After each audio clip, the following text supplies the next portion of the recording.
May 3 Sunday, today's buktong cryptic is palitan, asinan, at ibenta ang 50 isda. Okay. Palitan, palitan ang word na asin,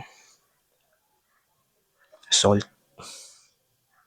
English, salt, at ibenta ang 50. Ibenta, 50 Roman numeral is L, so tatagalin. So kulang. So ang definition possible is isda.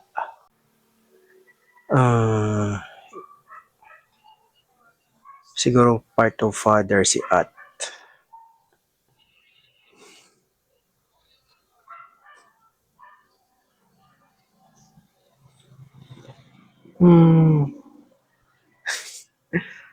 What if yung chemical ng asin, chemical property symbol, ano ba tawag doon? Yung NaCl.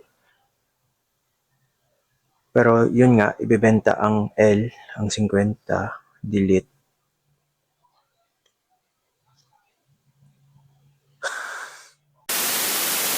Let's use hint, indicator.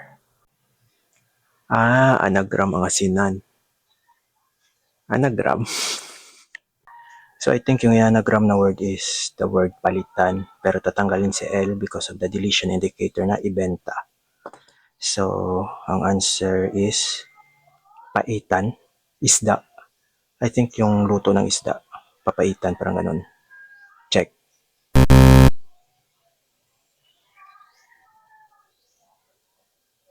Ay, anagram pala no, ang word.